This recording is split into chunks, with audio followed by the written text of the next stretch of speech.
Thank you, Chair. I can confirm the meeting is now live. Thank you. Welcome everyone to June 18th Heritage Advisory Committee. I'd like to start off with the approval of minutes. So I'd like to ask if there's any errors or omission to last month's meeting minutes. None being, I'll move that, but the one question, don't we do a land acknowledgement? oh, I'm sorry. I'm sorry. So yes, so the Halifax Regional Municipality is located in Mi'kma'ki, the ancestral and traditional lands of the Mi'kmaq people. The municipality acknowledges the peace and friendship treaties signed in this territory and recognizes that we are all treaty people. Jumping lines there. Sorry. Thank you, Counselor. So on the approval of minutes, we had a mover and a seconder.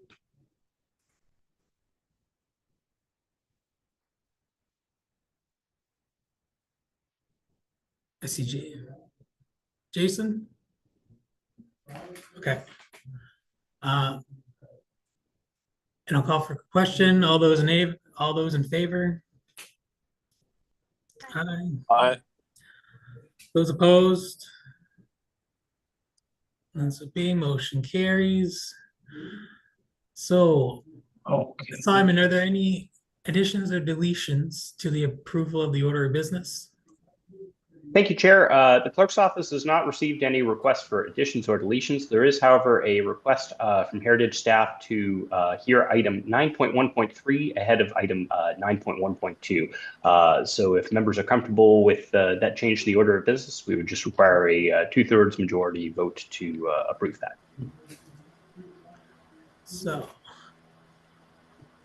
any other, to the members, are there any items they'd like to move or any changes to the order of business? I have no objections, sir. No. All right. So with that, like to move that we amend the order of business to hear item 9.1.2 ahead of 9.1.3 ahead of 9.1.2. And is there a seconder? Can we get people to unmute themselves and just identify who's? I'll second. I second. Okay. Thank you, Jason. So all those in favor? Aye. Aye. Those opposed? None being, the amended order of business passes. All right. So business arising out of the minutes? None. I'd like to call for a declaration of any conflicts of interests in any of the orders of business today. Megan? Yes, I would like to declare a conflict of interest as I work for the firm that had done the work on item 9.1.1. Okay, and Ruby? I have the same conflicts of interest. I also work for Fathom Studio, which has done the work for item 9.1.1. Okay, so when we do get to item 9.1.1, I would ask that the committee members turn off your cameras and mute yourselves while the item is being discussed. And we also ask that you cannot engage in discussion while that item is being addressed. So Simon, when that occurs, we wouldn't have the quorum, would we? Is that that's okay. That won't affect quorum. Okay. It's just important to declare the conflict. Okay, good. Great. So that is great. Any other conflicts that anyone would like to identify? Wonderful. So consideration of any deferred business, there's none I'm aware of. And for correspondence, petitions, or delegations, Simon, has any correspondence been received by the clerk's office? Thank you, Chair. No correspondence has been reserved for this meeting that has required circulation to committee as part of the meeting agenda package. Great.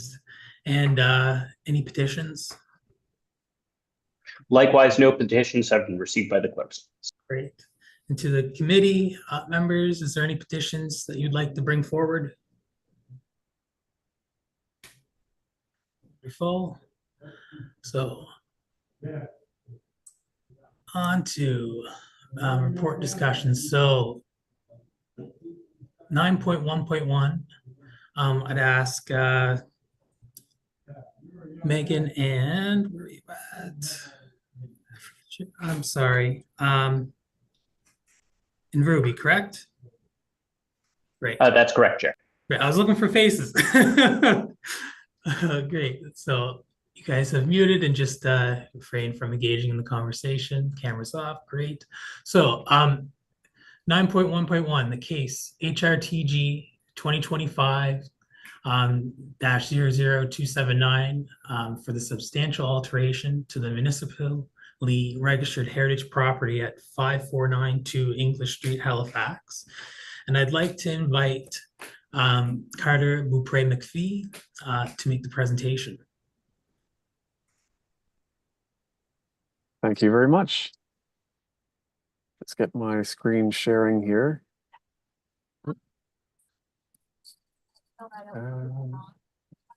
And I trust everyone can see that now. Yep, I can confirm your slides are live. Great. So good afternoon to the chair and members of the Heritage Advisory Committee. My name is Carter Beaupre-McPhee, Senior Heritage Planner for HRM, and our first case today is HRTG 2025-00279, a request to make substantial alterations to 5492 English Street. This application has been filed by Fathom Studio on behalf of the property owner and requests to substantially alter the registered heritage property known as Alexander Stephen House. On this map, we can see the subject property outlined in yellow dashes, located at the southwest corner of the intersection of Inglis and South Bland Streets. A reminder of the legislative framework for substantial alterations. Per the Heritage Property Act, a substantial alteration is defined as any action that affects or alters the character-defining elements of a property. The Act further defines character-defining elements as the materials, forms, location, spatial configurations, uses, and cultural associations or meanings that contribute to the heritage value and that must be sustained in order to preserve heritage value. The heritage value of this registered property is embodied in the three-story Second Empire style building constructed circa 1891. The building exhibits distinctive architectural features, including its mansard roof, pedimented dormers, and 3 box bays, among other features. The building is associated with its original owner and resident, Alexander Stephen Jr., who served as president of the Nova Scotia Furnishing Company. He also served as an alderman for Ward 3 and as mayor of Halifax from 1897 to 1899. The application for substantial alterations is associated with a concurrent Heritage Development Agreement application, known as Plan App 2024-01230. The subalt reviews only the proposed substantial alterations and their impacts on the heritage building against the applicable standards from the Standards and Guidelines for the Conservation of Historic Places in Canada, 2nd edition. If Regional Council approves this subalt application, the Associated Development Agreement application will return to a future HAC meeting and then to a Community Council meeting for public hearing and decision. It is only at these later meetings that we will review the development as a whole against all applicable policy. It's worth noting that as part of the Associated Development Agreement application, the applicant would be required to make many non-substantial alterations, which we aren't reviewing here, which form part of the rehabilitation work for the heritage building. The application proposes 4 substantial alterations listed here. We will go through these one by one with a summary of staff's findings. Staff's complete standards evaluation is provided in the attachment C to this report. The first substantial alteration is the removal of the existing circa 1943 rear addition and the removal of the circa 1914 rear exit stairs/porch. The portions to be removed, numbered 1 and 2 as shown here, are denoted by dashed pink lines. Staff find that the rear addition and rear stairs/porch do not contribute to the heritage value of the property. Their removal will provide space for the proposed new rear addition, which will in turn facilitate the rehabilitation and compatible new use of the heritage property. Furthermore, the removal of the exit stairs and porch will provide space for an accessible entrance ramp. The second substantial alteration is the addition of 2 new windows in the eastern facade of the heritage building, highlighted here in yellow. Staff find that the 2 new windows proposed for the eastern elevation are an acceptable and minimal intervention. They will be built to match existing windows, employing appropriate design and materials, and their strategic placement reinforces the existing rhythm of the eastern facade. The windows are necessary to enable comfortable interior living spaces as part of the new compatible use. The third substantial alteration is the addition of a roof cricket to the rear of the heritage building's existing roof, shown here. This structure is installed where the roof of the heritage building interfaces with the new rear addition and properly directs rainwater to prevent pooling or improper drainage. Staff find that the roof cricket would be minimally visible from the pedestrian perspective and would not alter the overall mansard roof form and style, and thus it wouldn't detract from the heritage value of the property. The roof cricket is necessary to enable proper drainage of rainwater, preventing water damage to the heritage building. Finally, we have the fourth substantial alteration, which is the construction of a 6-story multi-unit residential rear addition, which will be both externally and internally connected to the rear of the heritage building. When considering this addition against Standard 11 of the Standards and Guidelines, we must consider how the addition achieves subordination, compatibility, and distinguishability.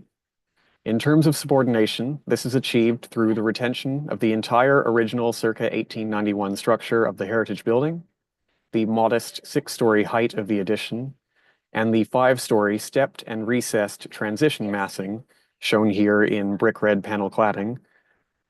The 5-story transition massing and modest 6-story maximum height ensure that the new addition is minimally visible from the front elevation.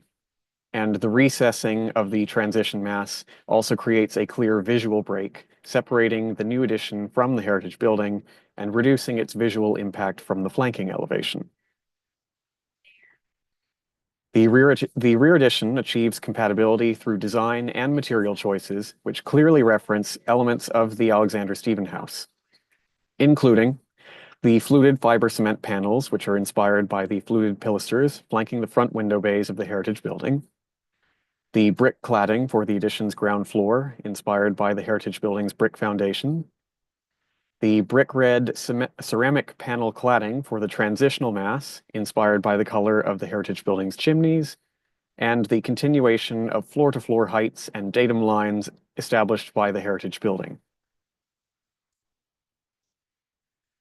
The rear addition achieves distinguishability through a thoroughly contemporary design and through the recessed 5-story transitional mass, shown here, which acts as a clear visual break between the old and the new.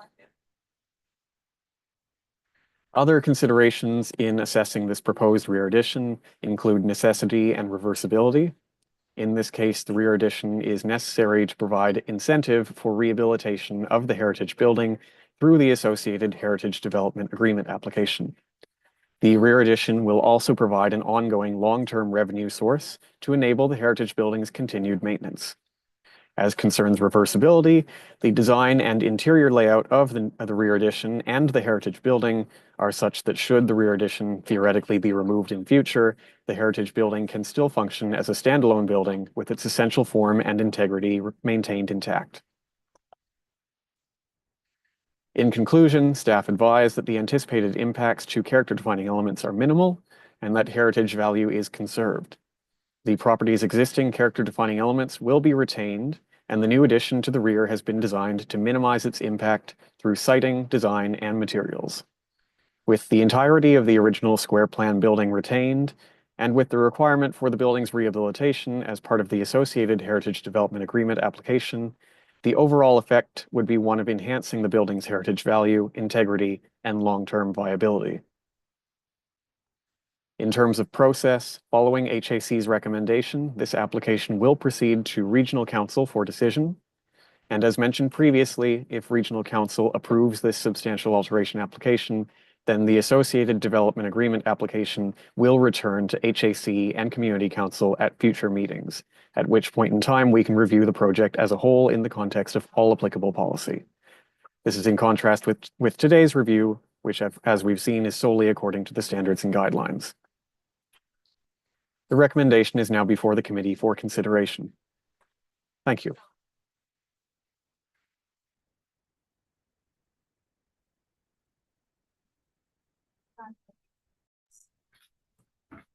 Thank you, Carter. So can I have someone call the motion? If you wish, Mr. Chair, I can put that forward.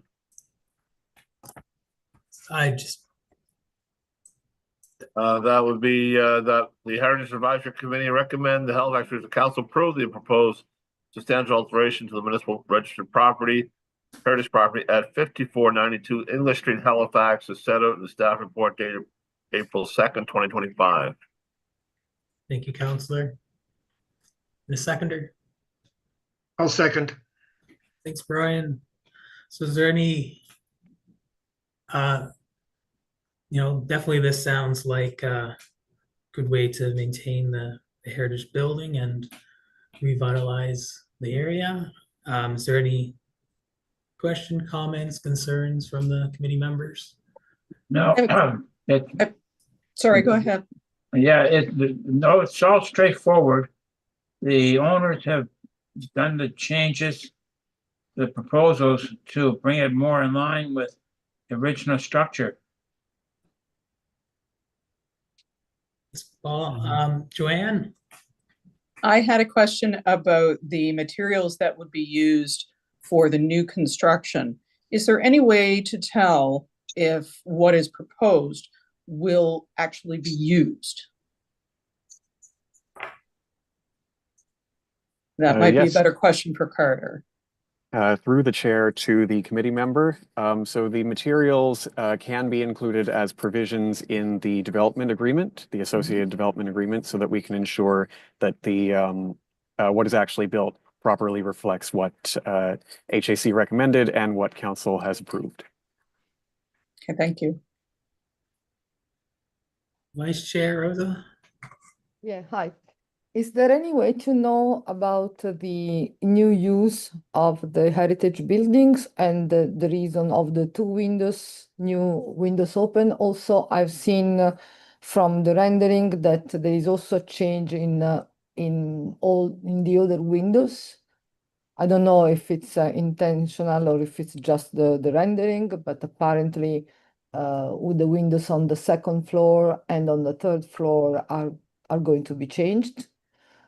So can we know more about the new use, the alteration? I know that it's not yet part of will be part of the development agreement, but what assurance we have of how the building will be rehabilitated and what is this compatible use and more assessment within this. Certainly, I would be glad to answer those questions through the chair to the committee member. So the new use proposed is over the whole development, it is mixed use. The new rear addition would be entirely residential and amenity space as well. And the heritage building would be multi-unit residential with some small scale commercial in the ground floor.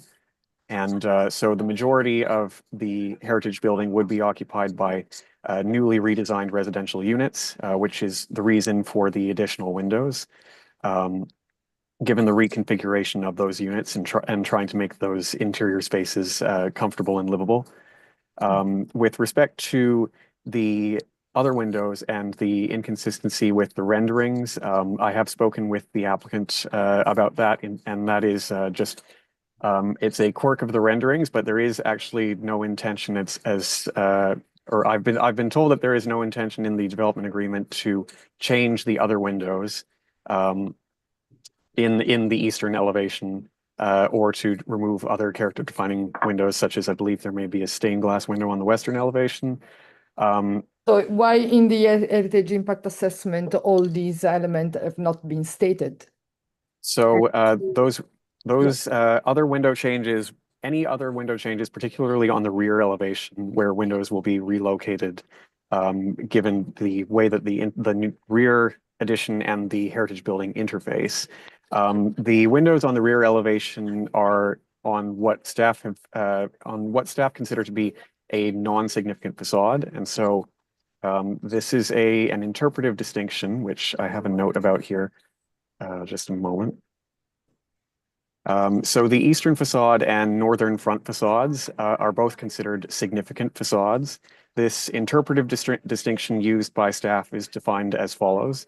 So a significant facade means a building facade which, through its concentration of character-defining elements, its visibility from the public right-of-way, and/or its compositional importance to the building's overall architectural expression, contributes significantly to the heritage value of a registered heritage property.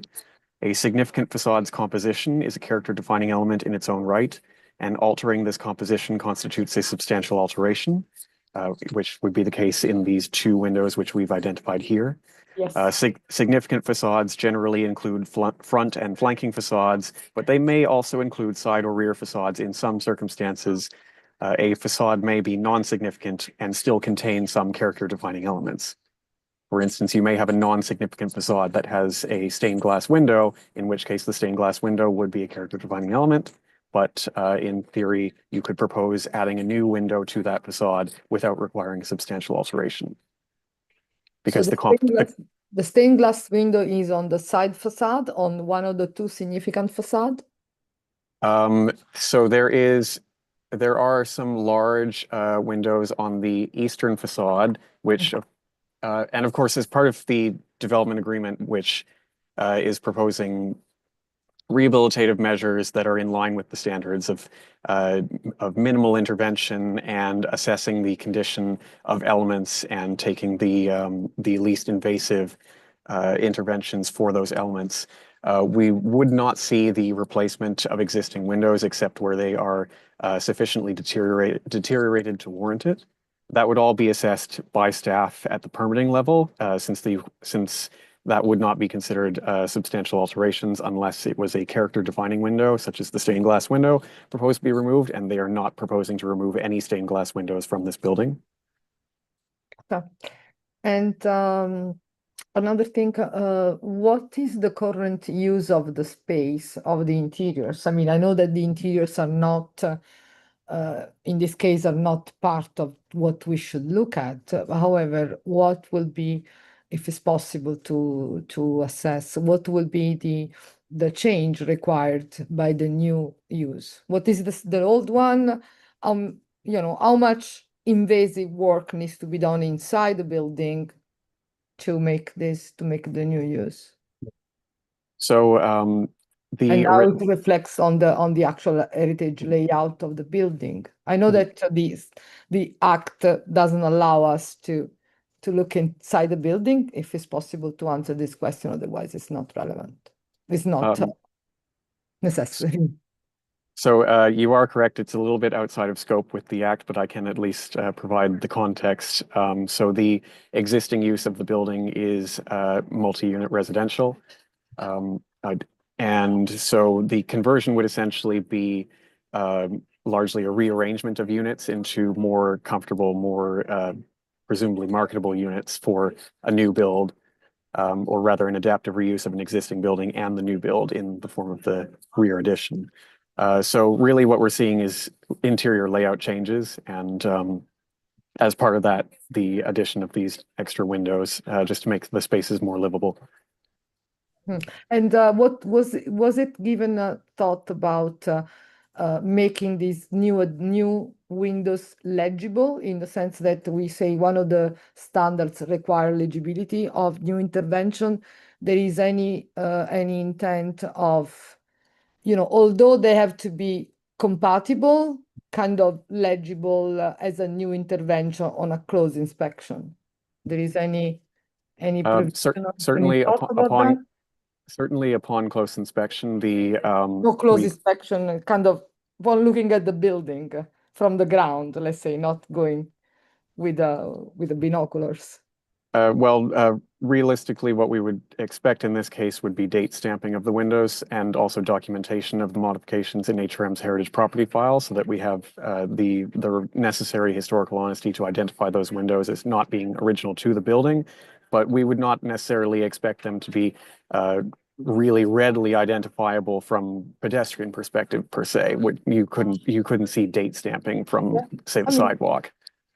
Maybe some things that could be, I don't know if it's it could be added in the sense that it could be required, this type of legibility, also for communication of the heritage value to the community as a whole. I mean, if I walk on the street and look at buildings, I should be able to see what is the layering of the history and the layers. Vice Chair, I'm sorry, I'm just going to have to jump in where It's a we've little had bit about more. 5 minutes. We would probably have to move on to our next member, but you would be able to ring back in and speak again for a second round. Okay. So I was thinking, is there any way that we could kind of request this type of approach, so that although compatible, for sure have to be compatible, but these historic layers can be read, can be legible, also communicated to the community?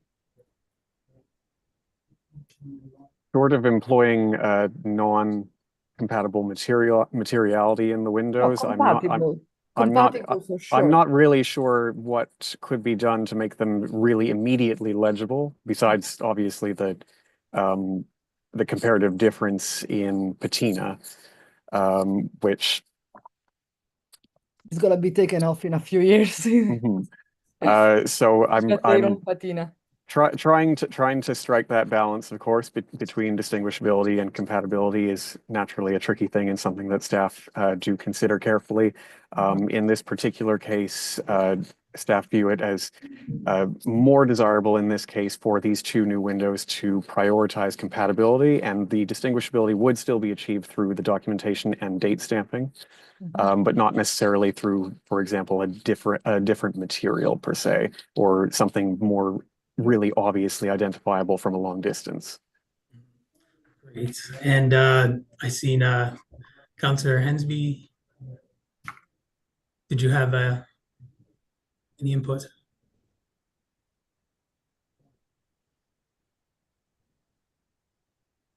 My own comment was, as a prime example of the density rules of heritage properties, having the capacity to use the excess property for densification is a great example. I agree. Definitely maximizing the space while maintaining the heritage value and streetscape. Anything else? Any of the other members I haven't touched on? No. So with that being, we'll put this up to the vote. All those in favor? I think the Vice Chair has some more questions. Oh, sorry. I didn't see you there. Vice Chair. You're muted. Some more clarification on the impact on the context. I see that there's a short paragraph on the context, on the historical context, and how the intervention will impact the context. Is there any more clarification on that? Just a question. It's not.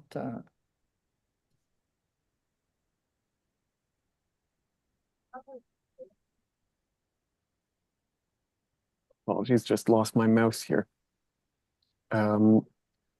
So considering this development in the surrounding context is really more within the scope of when this application returns as a when the associated development agreement application returns. And so I would encourage us to have that discussion at that point in time. Certainly I can at least offer some perspective with respect to with respect to other development agreement applications and the associated substantial alterations that we've seen. This one is considerably on the smaller scale than most that we see, and is certainly quite sensitive and considerate to its relationship with the heritage building and with its surroundings. Another small question, and then I promise I don't speak anymore. Just for I read that other options have been considered. We didn't see anything, any alternative option, or the rationale why this option is the preferred option is that. So are we going to see that in the development agreement, or we are not going to see any kind of the process that was undertaken to get to this? Through the chair to the committee member, certainly there is some flexibility for further considerations in the development agreement stage of this process in terms of options considered or what we really bring to the table. But realistically, what we're considering right now is the 6-story addition to the rear of the building with the 5-story transition massing, and we would expect the Heritage Development Agreement to roughly conform to that proposal, which is what we would be theoretically approving through this subalt. Okay. What are the margins of the theoretical approval? Essentially non-contradiction of the text of what was approved in the substantial alteration agreement, substantial alteration application rather. All right. Thank you. So all those in favor of the motion? 1, 2, 3, 4. All those opposed? None being, motion carries. Thank you, Carter, everyone. So on to item 9.1.3. So that's key. That is for case HRTG-2025-01168 for the substantial alteration to the municipally registered heritage property at 7895 Highway 7 in Musquodoboit Harbor.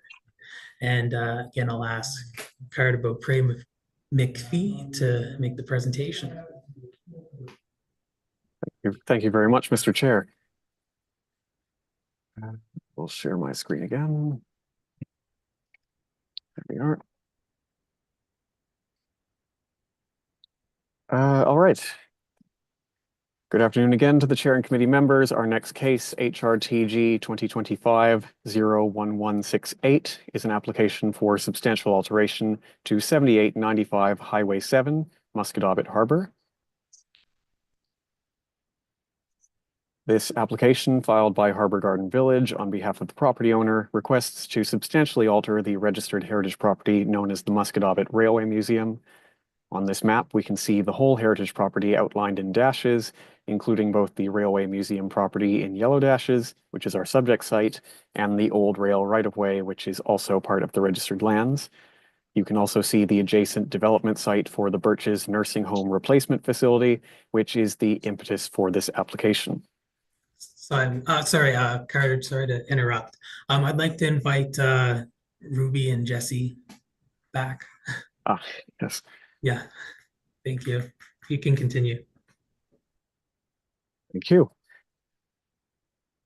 A reminder of the legislative framework for substantial alterations. Again, per the Heritage Property Act, a substantial alteration is defined as any action that affects or alters the character-defining elements of a property. The Act further defines character-defining elements as the materials, forms, location, spatial configurations, uses, and cultural associations or meanings that contribute to the heritage value and that must be sustained in order to preserve that heritage value. The heritage value of this registered property is embodied in the arts and crafts style station building and platform constructed circa 1918, as well as in the remaining track segment from the original rail line, which was constructed circa 1916 to bolster exports from the port of Halifax. The construction of this rail line from Woodside to Upper Musquodoboit improved the transport of goods in the region and increased the populations of the surrounding communities in the Eastern Shore and Musquodoboit Valley. The subject property was registered in 2003, and as mentioned previously, it includes both the museum property and the historic rail right-of-way. Most of the original rail line was converted to the Musquodoboit Trailway as part of the Rails to Trails initiative. However, one remaining segment of the original rail line remains intact and is located entirely on the museum property. The requested substantial alteration consists of removing a small portion, approximately 8 meters in length, from the southern end of the remaining track segment of the historic railway line. Based on measurements taken from aerial pictometry, the track segment's total length of approximately 220 meters the track segment's total length is approximately 220 meters, and so removing 8 meters would constitute a roughly 3.6% reduction in total length. Here we see a plan of the southern end of the remaining track segment, and we can see that the proposed cut location is at survey marker 3, and the track materials to the left of the cut line would be removed. There are 2 rails of slightly different lengths, so we would see the removal of 8 meters from the longer rail and 6.5 meters from the shorter rail. Here we have some site photos of the southern end of the track segment, and you can see the 3 survey markers in real life, as well as the row of large stones that mark the end of the rail segment. And here we have more site photos showing where the proposed cut line would be at survey marker 3, which is approximately 8 meters from the end of the track. The impetus for this substantial alteration application is the proposed Birches Nursing Home Replacement Facility to be located on the large wooded lot north of the Musquodoboit Railway Museum property. To accommodate this proposed development, the applicant is required to provide a secondary access point to the site in the form of a common shared driveway. This driveway must cross the museum property, and the related regrading for this driveway is what necessitates the removal of the 8 meters of track. Staff have reviewed the proposal against the applicable standards of the Standards and Guidelines for the Conservation of Historic Places in Canada, 2nd edition, with staff's full review provided in attachment C. I'll briefly summarize staff's findings over the next few slides. Firstly, for Standard 1, Conserving Heritage Value, staff find the proposal conserves heritage value by altering as few elements as possible, in this case only 1, and altering the element as minimally as possible, in this case a 3.6% reduction in length. This is in accordance with Standards 3 and 7, which we'll discuss next. As a result of the modest nature of this alteration, staff find that the spatial relationship between the track segment and the Railway Museum remains unchanged. Next, for Standard 3, Minimal Intervention, the common shared driveway is a technical requirement for safe access and egress to the proposed nursing home site. The applicant, the Nova Scotia Department of Public Works, and HRM staff have reviewed the access requirements and the potential driveway locations, and the presently proposed location is the most appropriate and least disruptive to the heritage property's character-defining elements. The regrading of the railway embankment necessitates removing this 8-meter portion to meet municipal design standards for such a driveway. Staff find that the proposed alteration strikes an appropriate balance between technical and programmatic requirements of the new development and protection of the heritage property's heritage value. Finally, Standard 7, intervening by the gentlest means possible. As mentioned previously, we are minimally impacting only one character-defining element by removing only the small portion, 8 meters or 3.6% of total length, which is necessary to accommodate the proposed driveway and regrading. Staff find that the modest scope of this proposal will not significantly change the overall form and layout of the track, and the convergence of the through track with the siding track will still be readily identifiable. And so the heritage value is maintained. Furthermore, the applicant will store the cut rail pieces and wooden ties on site as evidence of the modification, and the work will be documented in HRM's heritage file for the property. In conclusion, staff advise that the anticipated impacts to character-defining elements of the Musquodoboit Railway Museum are minimized, and that the property's heritage value and heritage integrity is conserved. Only one character-defining element is proposed to be altered. Alternative points of access and methods of intervention have been satisfactorily explored, and the proposed alteration is both necessary and minimal. Finally, the alteration will be documented, and the materials removed will not be disposed of, but rather will be retained on site. For these reasons, staff recommend approval of this application. In terms of process, if HAC delivers once HAC delivers its recommendation for this application, it will proceed to Regional Council for decision. The recommendation is now before you for consideration. Thank you. Chairman, Anyone's ever walked that? Sorry, go ahead, Councillor. May I put the motion forward, please? That the Heritage Advisory Committee recommend that Halifax Regional Council approve the proposed substantial alteration to the municipally registered heritage property 7895 Highway 7 Musquodoboit Harbor set out in the staff report dated June 5th, 2025. I'll second. Thank you. All right, any questions, comments? Yeah, I think they've never walked that area. You know, this is not going to really impact the heritage experience at all. Because it's pretty rough down at that end of the tracks. that I can speak to that in regards to that, Mr. McDonald. They're hoping to extend that trail from that end of the west side of the railway museum, going to what they call Little River Trail. Okay. So eventually hope to rebuild that trail corridor. But the unique situation here is that the Department of Public Works, Department of Transportation, Highways, whatever, want this shared driveway access. If you had a visual picture of the oversight area, they want it directly across from the Tim Hortons Shell gas station driveway to try to make a bit more of a controlled access intersection. So that's why it has to be in this particular location. The elevation of the grounds is quite steep. If you're on the highway looking up at the railway museum or the railway tracks, it's about a 10 to 12 foot elevation quickly uphill. So what they have to do is they have to cut down the railway trail bed to get down to an acceptable grade level for the slope of the road or driveway that'd be allowable. So that's why they have to do this. Oh, thank you, Counselor.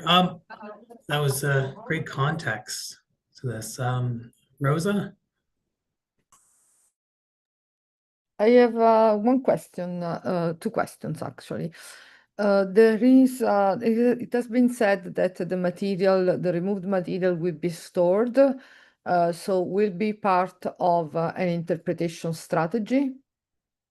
Would that be a part of an interpretation strategy? There is any, an interpretation strategy associated with this impact? It's still an impact. I understand all the reasoning for public safety and important, but is there any mitigation in place to make those tracks available to public as an exhibit, and any interpretation strategy associated with it? Through the mayor to the committee members, so I do just want to clarify that the overwhelming majority of the tracks will still be in place. Yep. So we are only removing that one small portion and relocating it, or rather storing it on site as evidence of the relocation. There is no interpretive strategy for the removed 8-meter portion proposed, nor would we typically require one for such an alteration. Yes, that's basically it. I have a question.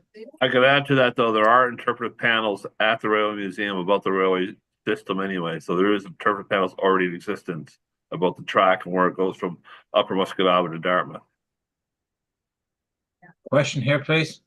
Councillor Hensby, with you representing the area, do you anticipate the residents or anybody who's involved in the heritage of the area objecting to this? No, I think they're really rather supportive of it because they see this as the stumbling block of trying to get the new Burgess facility built. It's been holding back the development of the new long-term care facility for the community. And I think that a little sacrifice here goes a long way for the community overall benefit. Thank you, Counselor.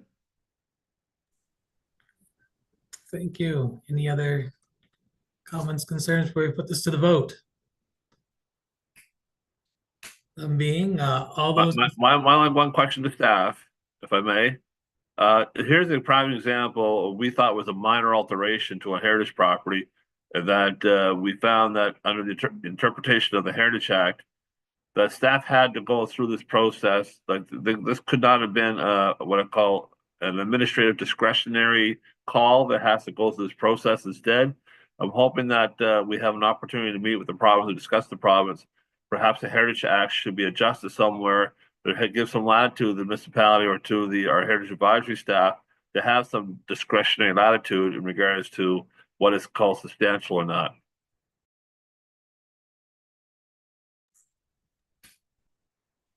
Certainly through the chair to the councillor. Yes, it is. You are correct. This is something that could theoretically, with certain changes to the Heritage Property Act, be made an administrative decision by staff if the Heritage Property Act were to delegate that authority to staff for minor substantial alterations, for example. If they were to be divided into, say, two types, minor and major, then we could maybe delegate that to staff. Ultimately, that is the province's prerogative to introduce such an amendment to the legislation, but certainly it would enable applications like this to proceed a bit more smoothly and with a bit less delay.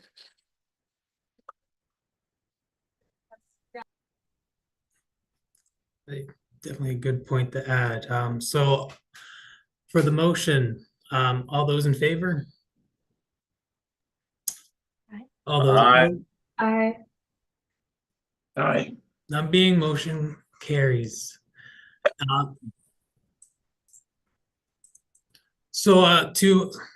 Before we move on to 9.1.2, to Hensby's point about it, making that amendment, is there something that can, I guess, to the committee and Simon, is there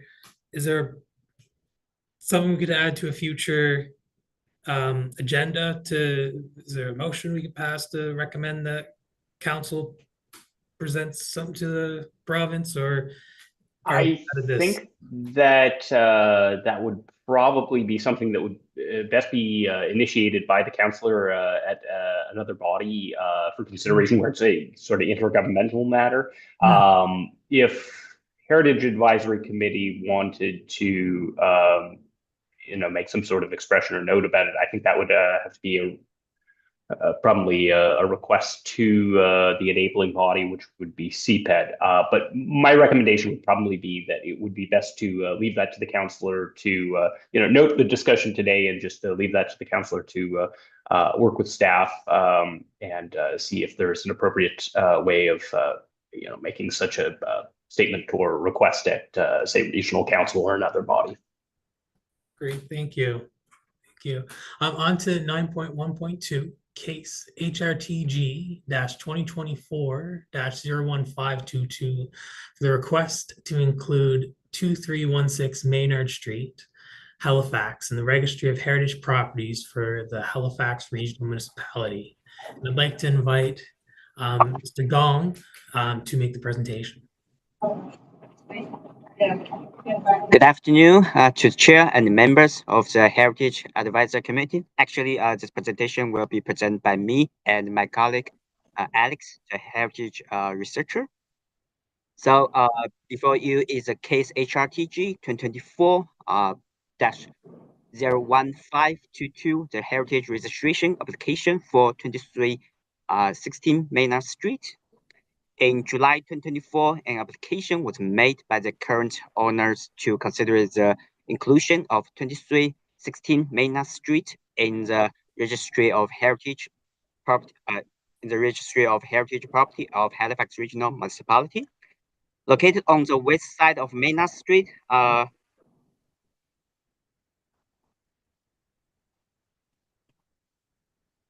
on the Alex, you don't need to change the slide at this moment. Okay. So located on the west side of Maynard Street, this property is known as Porter's House in the community. And Porter House is located in the proposed Heritage Conservation District of Crichtonfield. And next slide, please. And as usual, the Heritage Advisory Committee is asked to score the subject property on the registration evaluation criteria displayed on this slide. And my colleague Alex will show you some findings for each criterion and give you some time to discuss for the score. And I'll pass to Alex. Thank you very much, Gon.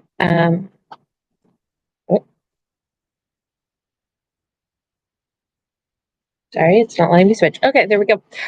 So the first evaluation criteria is age. Based on the deed research of the property, the Porter's House was originally part of a larger plot owned by the Woodill family. It was purchased by Frederick Warner, a carpenter, in 1862 for $600.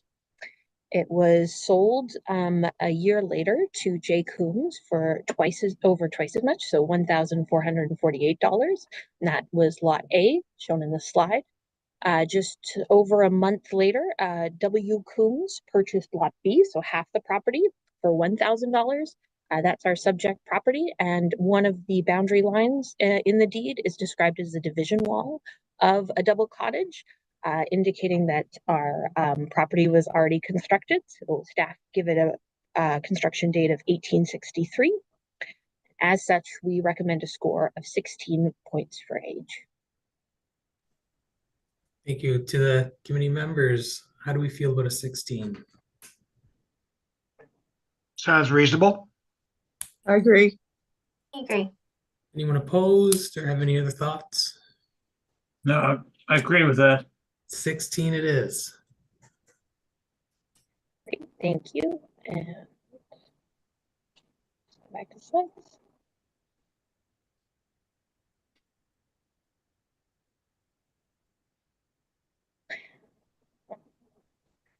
Sorry, one moment.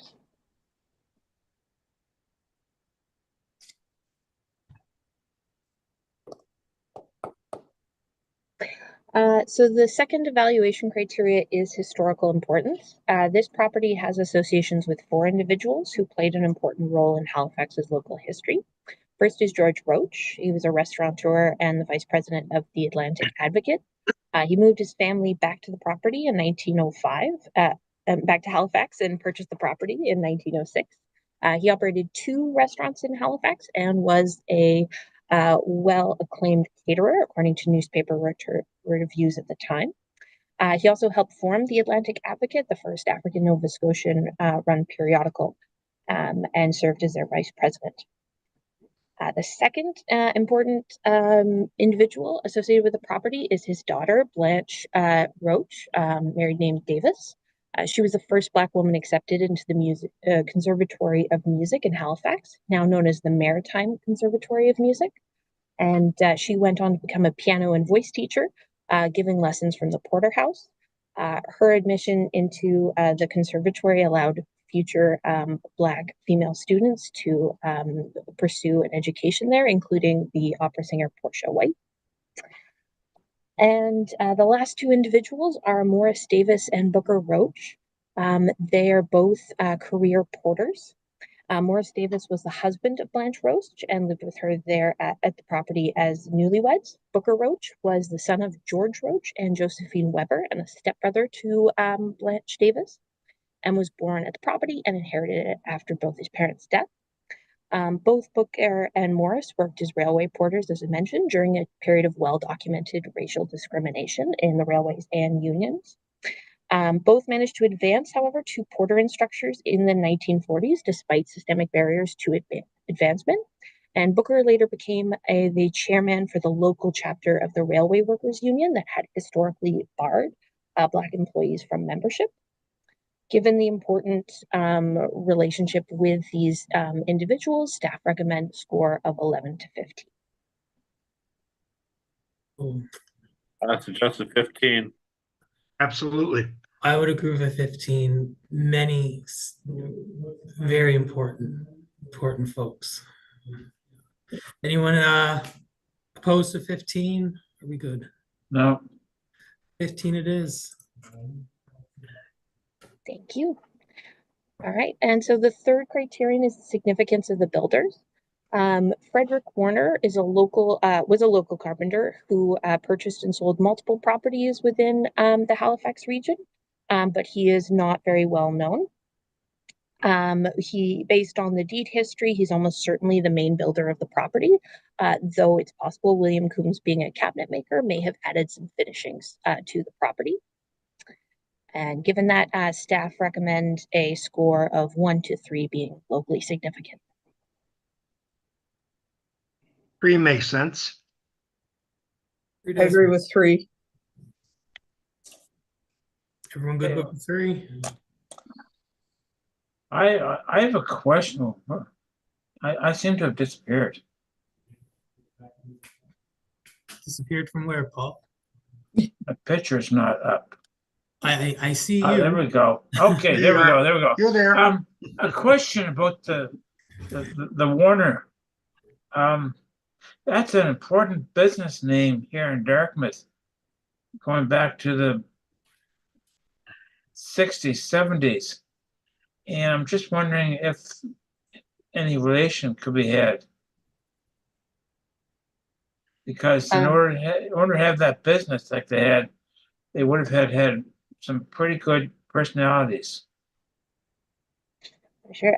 Through the chair to the committee member, the Frederick Warner, we weren't able to establish any significant building ties at the time. That he was a builder. It does seem that he came from a family of builders based on the directories. Okay. But no other of his individual works are known to staff at this time. All right. So it's possible later descendants, but none that we're aware of. Right. Thank you. Thank you. 3 it is. Great. Great. Thank you very much. Sorry, I jumped ahead there. So the 4A criterion is the architectural merit for the construction type. The staff have identified the Porter's House as having a combination frame, which utilizes both timber and balloon framing methods. It has a brick and rubble stone foundation and wood cladding on the exterior. As combination framing was a transitional construction method, its use has a very limited time frame compared to other construction methods, making it a fairly rare find. As such, staff recommend a score between 7 and 10 points. I'd propose a 9 for this, just because we have seen other examples of the balloon, although not perhaps in the transition. No, I agree. Any other thoughts? Are we happy with a 9? That's good. So we could also give 10 as it's apparently unique. But balloon framing is sometimes found. Balloon framing, no, but the combination and the historical period, and also the fact that it's the Halifax box style is present in this type of construction, maybe can make it a 10. I agree. I could go with a 10. Would anyone else be opposed to a 10? No. No? We'll go with a 10. Good. Go ahead. Thank you very much. So the evaluation criterion for B is the architectural merit for style. Staff identified the Porter's House as having a Halifax box style dwelling with some Italian influences.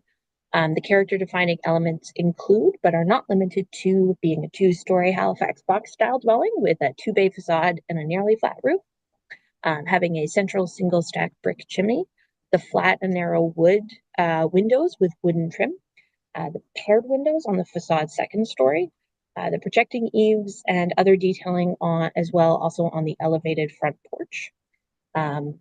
Give it that style.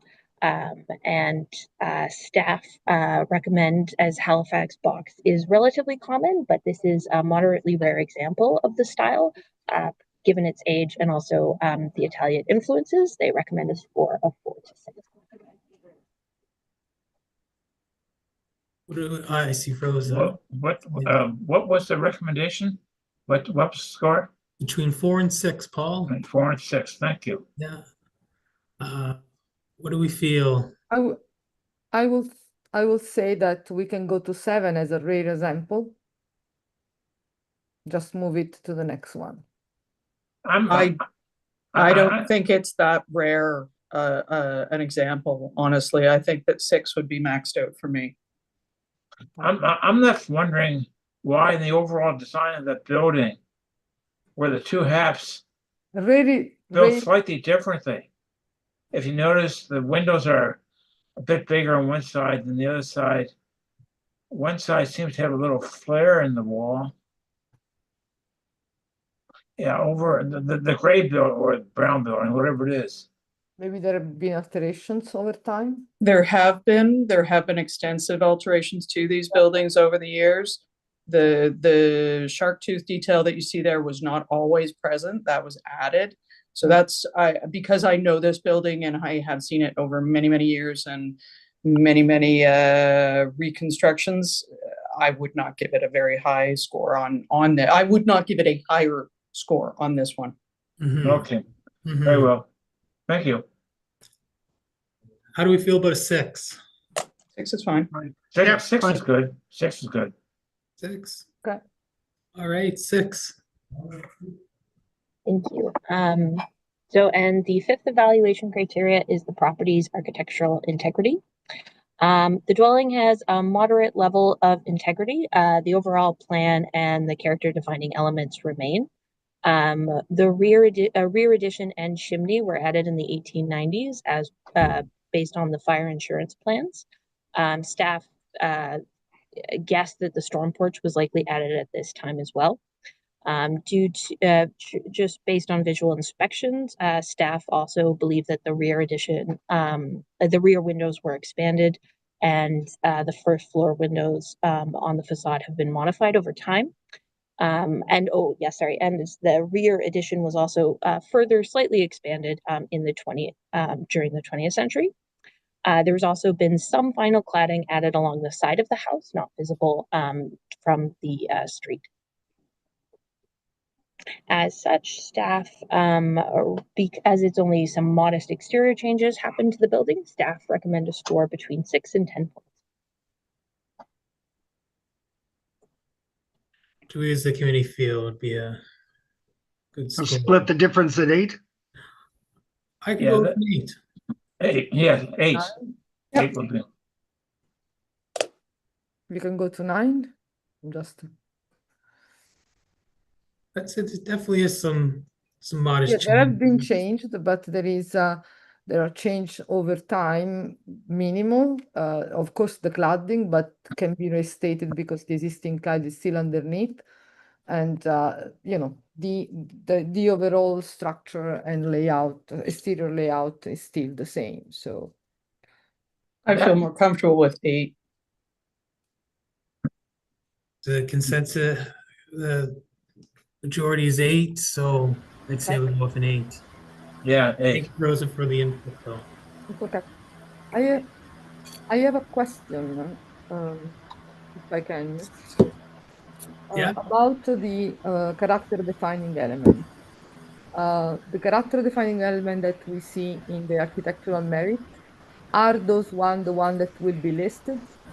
Because as we see, I don't see any reference to the balude mixed frame inside the wood, the timber frame structure, and the bricks and everything else, which are some elements that actually dictated the designation, but here are not included, which means that future intervention can get rid of them without any connection, any concern. So I kind of, is there any way that we can add this unique features to the character defining element? Sure. So through you, Mr. Chair, to committee member, this is Jesse Moore, Principal Planner of Heritage. So in accordance with the Heritage Property Act here, we don't put interior features and character defining elements just because in accordance with the act, we can really only influence the external of the building if it is a non-public building. So that's kind of been the common practice for HRM over the years, and we stick with that practice. Okay. So not even the wall structure, because the wall structure is actually, it's interior, but it's also exterior. The wall, it's the element in between interior and exterior. Mm-hmm. So what Yeah. if, if there is a decision to demolish everything and rebuild in style as it was in appearance, but with a different structure? Right, again, through you, Mr. Chair. So when a request of that nature would come in, we would review that with the applicant and really push to make sure that the character defining elements are maintained. It wouldn't be beneficial for staff, especially in accordance with the conservation standards and guidelines, to kind of approve a demolition and then a rebuild, a replica. So that's, yeah. So, I mean, it's common practice for us not to do the interior of the structure just because it's not something we can get into with the act in great detail. But in terms of maintaining the character defining elements, then it's likely that sorry, I'm getting some bad feedback, but part of the interior structure would be maintained as well. So. Okay, so you think that it's not appropriate to include because of the act. That's fine. Yeah, so we're gonna stick within our scope. Great. Yeah. So thank you. Who may I say is comment? Pardon? Pardon, Paul? All right. Alex, if you want to continue. Thank you. Well, could you call back? I'm in the midst of a kind of important Zoom call, and I don't want to miss anything. Thank you. Bye-bye. What was the final score on that? 8, was it? 8. Yes. Yes. And so thank you. The sixth criterion is the relationship to the surrounding area. The Porter's House has physical associations with the local area. It continues the heritage style of neighborhood style of 2 to 3 stories, wood construction, property built straight right to the street, facing the street. It's located within the proposed conservation district of Creighton Field, and the closest heritage properties to it are the Armory and the Mayflower factory. Given the architecture is compatible with its surrounding area and it maintains the heritage character, staff recommend a score between 1 and 5. I think 5 would be fitting. Any other thoughts? It certainly blends in well with the rest of the street. Maybe it's a 5. Mm-hmm. Yeah, I'd go with a 5 too. Great. Anyone opposed to a 5? 5 it is. Great. And I'll pass it on. Oops, sorry. Sorry. No, go ahead. Go ahead, Alex. Oh, okay. I will pass it on to Gong to finish the recommendation. Thank you all. Yep. Can you switch the? Yep. Thank you. So if the committee have a total score of 50 or more, I would advise the committee to forward the 2 recommendations on this slide to the council for these heritage registration cases. And it seems like we have a pretty high score on this property. 63. Did I get that right? Yeah, 63. Yeah. Thank you, Alex and Gong, for the presentation. That's Brad Marchand's number. Brad Marchand's number, huh? It's also our records. Great. So I have put the if someone wants to read in the motion, we can bring this to the floor. I can do that. Thanks, Brian.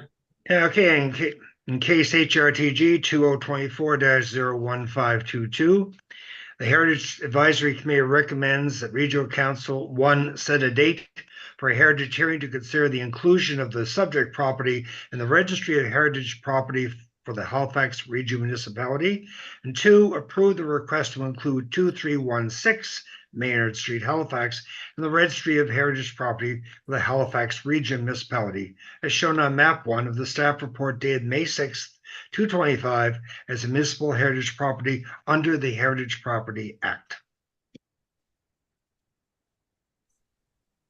Thank you. And a seconder?